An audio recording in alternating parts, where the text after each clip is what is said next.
المشاهدون الأفاضل، السلام عليكم وأسعد الله أوقاتكم أينما كنتم بكل خير. من الفضائية الإريترية أحييكم وأقدم فيما يلي نشرة أخبار المساء المستهل بأبرز العناوين.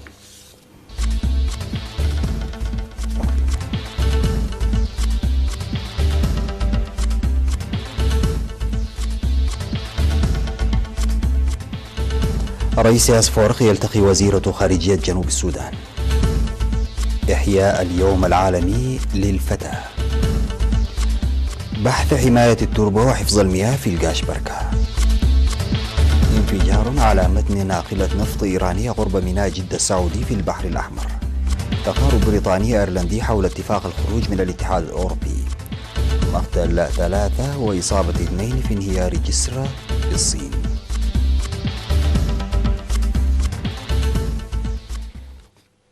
السلام عليكم ورحمة الله. استقبل الرئيس أفورقي بالقصر الحكومي مساء اليوم الجمعة 11 من أكتوبر وزيرة الخارجية والتعاون الدولي في جمهورية جنوب السودان السيدة أود دينغ أشويل. وقدمت الوزيرة أود في اللقاء رسالة من الرئيس سلفا كير ميرديت للرئيس أفورقي، وتتعلق الرسالة بتطورات بناء السلام في جنوب السودان ومحادثات السلام التي تستضيفها حكومة جنوب السودان بين الحكومة السودانية والمعارضة المسلحة وعلاقات التعاون الثنائية بين البلدين.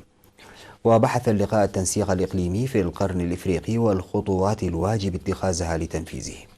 وأكد الرئيس أفورقي مجددا متانة علاقات الصداقة الموجودة بين الشعب وحكومة إريتريا وشعب جنوب السودان منذ فترة الكفاح المسلح لشعب جنوب السودان، واستمرار العلاقة بمتانة أكبر مستقبلا.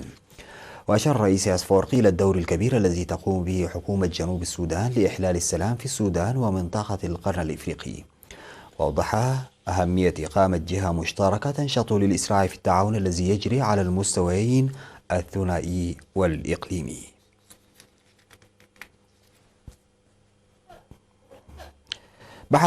تم في 11 من أكتوبر بمقر الاتحاد الوطني للمرأة بأسمر إحياء اليوم العالمي للفتاة تحت شعار قوة الفتاة، قوة عفوية وكاسحة. وحضر المناسبة كبار المسؤولين في الحكومة والجبهة والسفراء الدبلوماسيين المعتمدين. وقالت رئيسة الاتحاد الوطني للمرأة السيدة تخات سفاميكائيل في المناسبة إن الفتاة لا يعيقها شيء لتكون مميزة في كافة المجالات إذا تسلحت بالعلم والمعرفة، مشيدة بمنافسة الفتيات في التعليم ومؤكدة بأن التمييز وعدم المساواة يهزم بالتعليم، لذلك فإن عدد المرأة متساو مع الرجل في جميع المستويات. وأوضحت منسقة منظمات الأمم المتحدة في إريتريا الآنسة سوزان نغونغي أن يوم الفتاة العالمي الذي يحتفى به منذ عام 2012 يرتكز على الدفاع عن حقوق الفتاة وإزالة المعوقات التي تواجهها، مشيدة بجهود إريتريا والاتحاد الوطني للمرأة لوجود مجتمع متوازن. وقدم في المناسبة توضيحا عن إنجازات الفتيات في إريتريا والتحديات الموجودة، وشرح من المرأة المتحدية للتمييز الثقافي والجنسي والتفوق في التعليم. وذكرت مسؤولة الخدمات الاجتماعية في الاتحاد الوطني للمرأة السيدة سنايت محاري أن الفتاة في إريتريا لها اليد الطولى في الكفاءة الأكاديمية، وسيضاعف الاتحاد جهوده بالتعاون مع جميع الشركاء للحفاظ على هذا المستوى والدفع به قدما. ويحتفى باليوم العالمي للفتاة للمرة الثالثة في البلاد والمرة الثامنة على المستوى العالمي.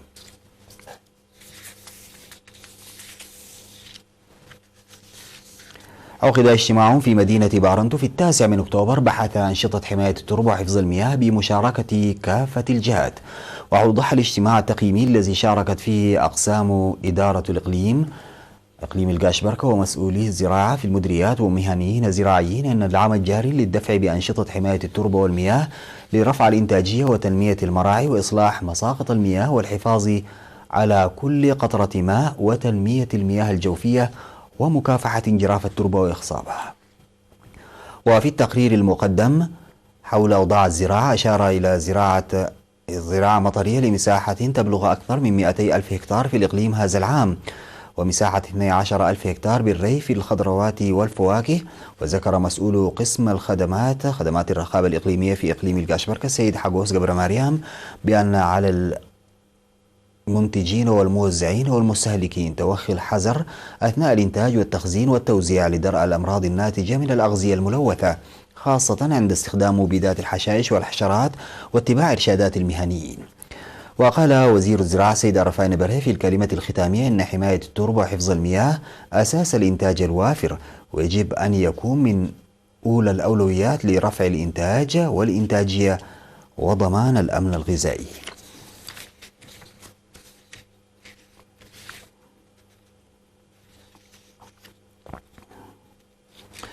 أعلن التقييم الصحي الذي أجري في إقليم عنسبة في 9 من أكتوبر نجاح مهام القضاء على مرض الملاريا. أوضح مسؤول وحدة السيطرة على الملاريا في مكتب وزارة الصحة بالإقليم السيد كيروس سرغي في التقرير الذي قدمه وضع 4 خطط خمسية للقضاء على الملاريا من عام 2000 وحتى 2021، وقد انخفضت الإصابة بالملاريا من 1000 إلى 0.7%. وأكد انخفاض الملاريا في الأشهر الثمانية الماضية بنسبة 31% مقارنة مع العام الماضي، وأن الإصابة بالملاريا هي أقل من 1% في مديريات كرن وعتكليزان وعلى برعد وحلحل وهبرو، وانتفاء الوفيات جراء الملاريا هذا العام. ودعا لمضاعفة جهود مكافحة الملاريا والقضاء عليها بإزالة المسببات. وقال مسؤول مكتب وزارة الصحة في إقليم عنسبة الدكتور كساد برهان سلمون إن الملاريا يقضى عليها بالمعرفة الواسعة والوعي الكبير. من جانبه دعا المدير العام لقسم الخدمات الاجتماعية في إقليم عنسبة السيد تسفاز إنجرماي على العمل القوي للحفاظ على الإنجازات وحل النواقص والقصور.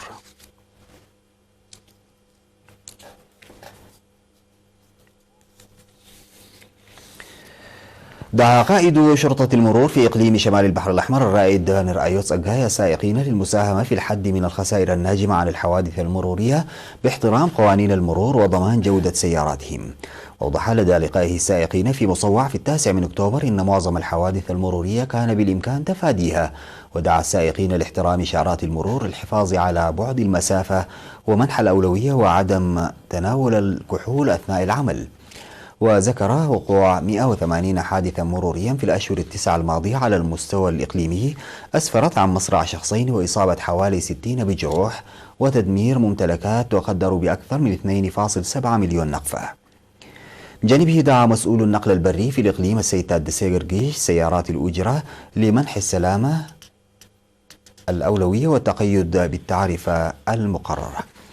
وطالب السائقون السيطرة على الحيوانات في الطرقات ووضع إشارات المرور في مكان ظاهر وتغيير القديم منها، مؤكدين العمل على مكافحة الحوادث المرورية.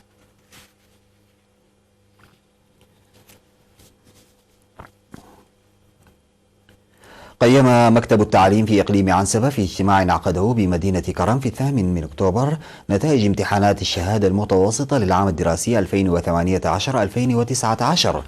وأوضح مسؤول المكتب الأستاذ كفلاي عند ميكائيل أن امتحانات الشهادة المتوسطة تقيس مسيرة التعليم والمعرفة المكتسبة من رياض الأطفال وحتى الصف الثامن، مشيرا إلى أن النتائج انخفضت مقارنة مع العام الماضي ويتطلب بذل الجهود لتحسينها. وقال إن الهدف الأساسي من الامتحان الوطني تقييم وتحسين جودة التعليم وتنقية الطلاب المنتقلين إلى التعليم الذي بعده والتعرف على القصور وحله. وبحث الاجتماع سبل تحسين النتائج. وأوضح المدير العام لقسم التعليم العام في وزارة التعليم السيد موسى حسين نايب في ختام الاجتماع إن التقييم المنتظم وتشجيع الطلاب بالجوائز وعدم إخفاء الضعف وجعل التقارير شفافة وكذلك إعداد خطط للتطوير له دور هام لإنجاح العملية التعليمية. وقدمت في المناسبة جائزة أوريان للطلاب المتفوقين في امتحانات الشهادة المتوسطة للعام 2018-2019.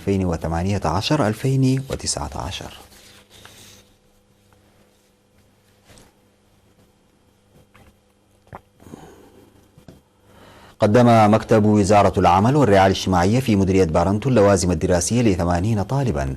وأفادت مسؤولة المكتب السيدة هناء عثمان إن الدعم اشتمل على الأقلام والحقائب والمستلزمات الدراسية الأخرى. وأوضح مندوب مكتب الخدمات الاجتماعية السيد يوناس إيوب أهمية الدعم وأهدافه، داعين المجتمع والأسرة خاصة لمتابعة أبنائها. بعد الفاصل سادتي نعود بالأخبار الخارجية.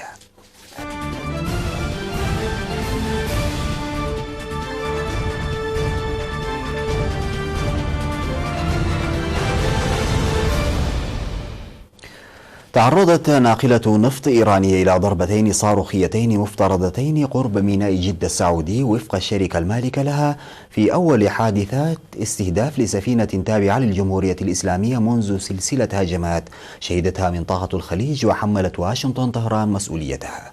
وأفادت شركة ناقلات النفط الوطنية الإيرانية أن هيكل السفينة التي عرفت عنها على أنها سابيتي تعرض لانفجارين منفصلين على بعد نحو 100 كيلومتر قبالة سواحل السعودية، مشيرة إلى أنهما كانا على الأرجح نتيجة ضربات صاروخية. ودفعت الأنباء سعر النفط الخام برنت للارتفاع بنسبة 2.3% ليصل إلى أكثر من 60 دولارا للبرميل. ويأتي الانفجاران بعد أسابيع فقط من تعرض منشأتين نفطيتين في السعودية تابعتين لمجموعة أرامكو إلى هجمات تسببت بخفض الإنتاج العالمي للنفط بنسبة 5%. وأكدت شركة ناقلات النفط الوطنية الإيرانية أن جميع أفراد الطاقم سالمون والسفينة مستقرة كذلك، مضيفة أن العمل جار لإصلاح الناقلة التي تسرب النفط منها إلى البحر الأحمر قبالة ميناء جدة. ونفت الشركة التقارير الإعلامية التي تحدثت عن اندلاع حريق على متنها.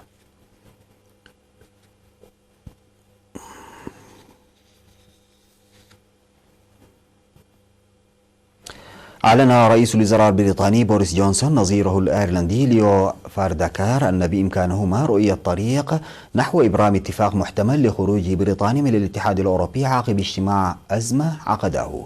وصرحا في بيان مشترك أنهما يواصلان الاعتقاد بأنه من مصلحة الجميع التوصل إلى اتفاق، واتفقا على أنه يمكنهما رؤية طريق إلى اتفاق محتمل. وأمام بريطانيا عدة أيام لإبرام اتفاق ويجب التوصل إليه خلال قمة الاتحاد الأوروبي في 17 و18 من أكتوبر، خاصة وأن المسؤولين الأوروبيين يرغبون في إنهاء المفاوضات والتوصل لنتائج بشكل مسبق. ومن المقرر أن تغادر المملكة المتحدة الاتحاد الأوروبي في 31 من أكتوبر بعد أكثر من 3 سنوات على إطلاق عملية بريكسيت من خلال الاستفتاء. لكن تبقى نقطة رئيسية عالقة في هذه المفاوضات، وهي الترتيبات المستقبلية حول الحدود بين أيرلندا الشمالية وجمهورية أيرلندا العضو في الاتحاد الأوروبي.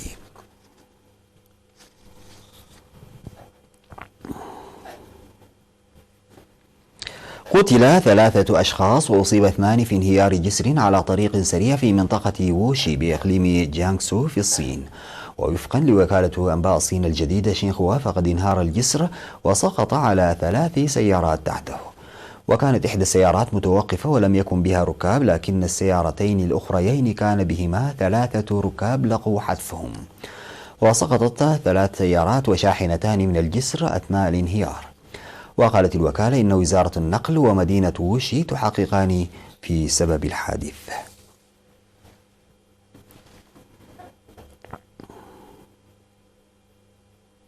أطلقت إدارة الطيران والفضاء الأمريكية ناسا بنجاح مهمة لاستكشاف منطقة على بعد مئات الكيلومترات فوق الأرض يلتقي فيها طقس الأرض مع طقس الفضاء، وفقا لوكالة الأنباء الألمانية. وتم إطلاق المستكشف المسمى اختصارا آيكون على صاروخ بيغاسوس XL من متن طائرة أقلعت من ولاية فلوريدا. والهدف من هذه المهمة هو تحديد أين ينتهي الغلاف الجوي للأرض ويبدأ الفضاء. وتمتد طبقة الإينوسفير من 80 كيلومترا إلى نحو 640 كيلومترا فوق الأرض، وتتداخل مع الجزء العلوي من الغلاف الجوي للأرض وبداية الفضاء. ويمكن أن تؤثر التغييرات في الأيونوسفير على رواد الفضاء والأقمار الاصطناعية وإشارات الاتصالات، ويمكن أن يساعد فهمها على حماية التكنولوجيا ومستكشفي الفضاء بشكل أفضل.